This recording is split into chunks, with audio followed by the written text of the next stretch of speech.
in the amended complaint, Flores says that he memorialized details of being asked to lose, incentivized to lose, and that he took that to Chris Greer and a couple other, maybe 3 or 4 other executives with the Dolphins. So the question now is, what did Greer and those executives do with that information? Did they take it back to Ross and ask questions? Did they take it to anybody at the league's Park Avenue offices? What do you think happened with that information? How much is that a part of the investigation now? How concerned, how much does that amp things up for Ross? Right. Well, it's all going to be a part of the investigation, Paul, all of it, including the memorialized email. And this is what I would say to you.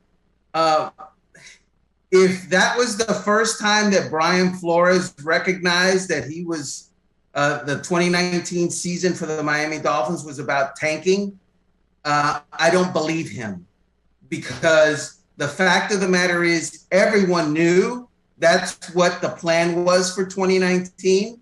I wrote in January of 2019, when I was working at the Miami Herald, that Steve Ross conducted coach interviews and mentioned the word tank and tanking.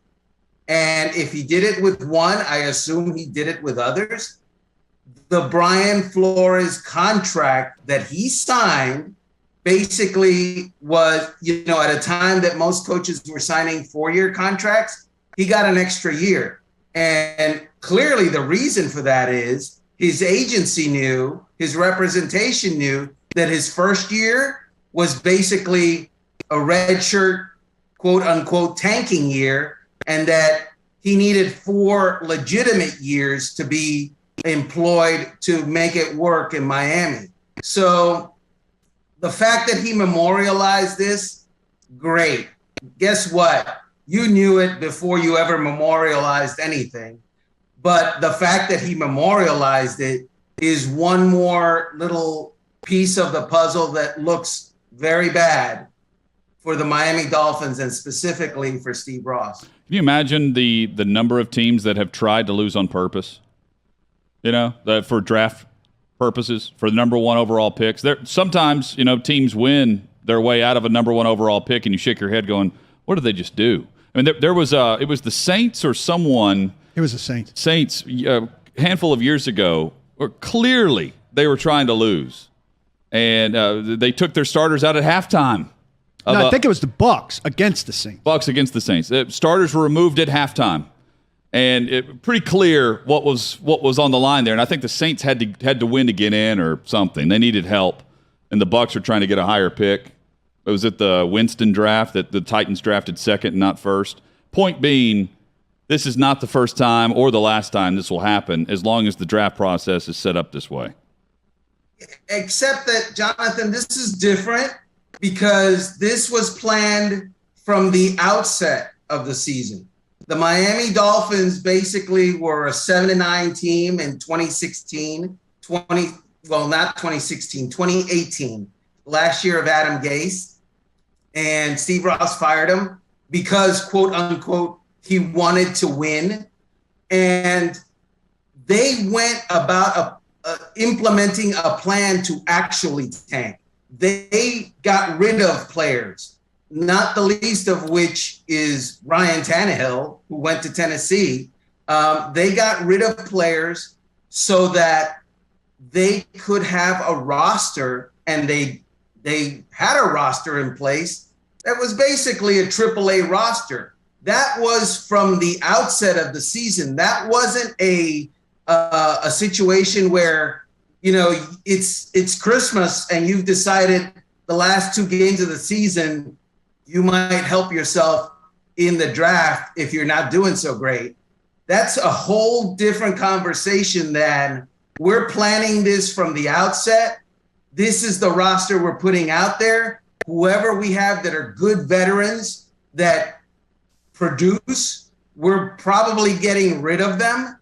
And we're just going towards the future.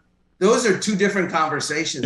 We're watching it happen in Houston, though. That's my point. I can say the Texans are doing exactly the same thing right now with moving forward with the roster they have. But they're still going to put their best team on the field, presumably, and ask those guys to try to win the game. But we all know what that Houston is among the 6 or 7 teams Paul was referencing in the first segment. We know they're not winning the Super Bowl or going to the playoffs. No.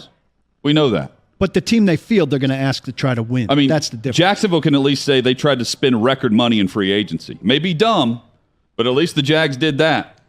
Well, I think there's a difference between putting a team on the field that you know is going to lose and then putting the team together for the season and then going to the head coach and saying, Coach them now lose. Here's more money to make sure we lose all these games this season. Make in-game decisions that'll go lose. out there and do your best, coach, with this terrible roster, and let's see what happens.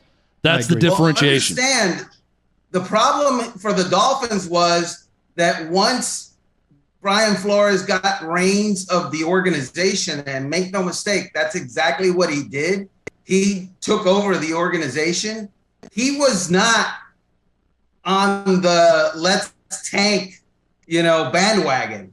He was like not doing that as far as practice, play calling, lineups. You got to remember the Dolphins had Josh Rosen on the team, and Josh Rosen had washed out after 1 year with Arizona, and he was brought to Miami via a 2nd round and 5th round pick trade.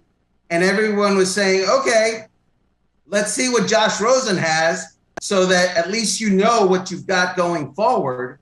And Flores played Josh Rosen, I think it was like 1 game, and then benched him and didn't play him the rest of the season because he recognized that Ryan Fitzpatrick, a veteran, gave the team a better chance to win. And he stuck with Ryan Fitzpatrick, stuck to his guns, despite the fact that even the media, and I was there, I saw it, were saying, play the unproven guy, see what you got. But no, he went with the better player to try to win games.